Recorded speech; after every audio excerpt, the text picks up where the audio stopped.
stories. Mine's basically the exact same thing as Bones'. So as you know, my name is Bennett. I'm a senior at Loyola. In my life, believing in God's been very natural for me. I have two great parents, Monica and Dad, that have led me so much in my faith walk. With very religious parents, it's made believing in God very easy for me. They're always influencing me and challenging me in my faith. I was talking to my mom, actually, about giving my testimony tonight, and she told me a story that I'd never heard before. Apparently, when I was in preschool, I have no idea if this is even true, but she claims it is. So, in preschool, my class was reading a story about Jesus, and my teacher asked the class, "Does anybody know where Jesus is?" Apparently, there was some silence in the classroom, and I just looked at my teacher and put my hand on my heart and said, "Jesus is in my heart."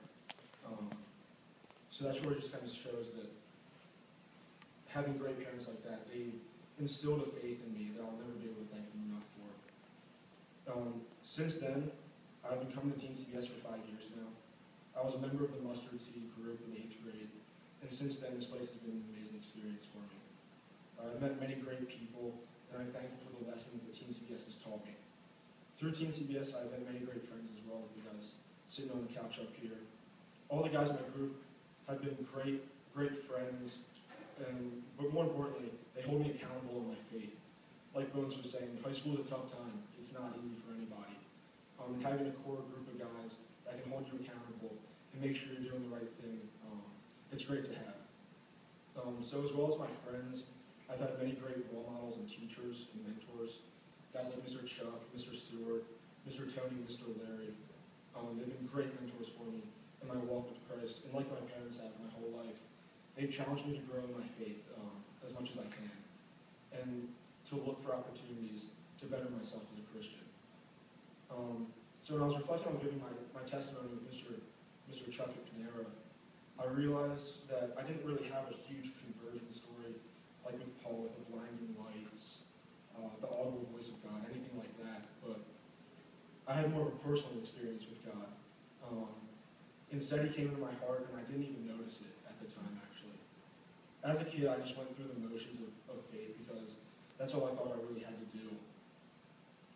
I knew that Christ was always with me and present in my life, and that he came down and died on the cross for us, but I wasn't exactly sure what that meant for me. I didn't understand how significant our relationship with Christ was at the time. So the first day of 8th grade in Teen CBS is when I think that Christ really took control of my life and became present in my heart. After some time to think about it, I now realize that instead of the faith being either my parents or other people's, at that point the faith became mine, and it became my personal walk with Christ. So since then, I care a lot about others. I'm dedicated to service, and I'm always looking for ways just to better myself as a Christian.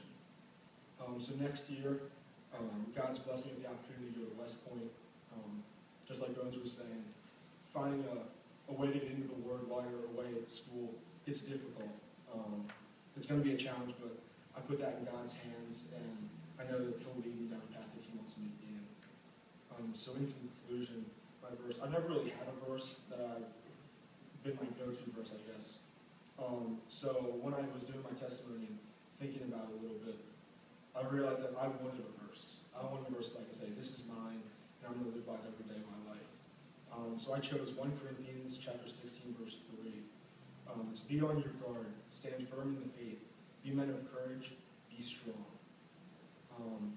So as soon as I read it, it spoke right to my heart. So although there are many situations in life that try to steer us off our course in our walk with Christ, this verse just gives me the encouragement that I need to stay strong.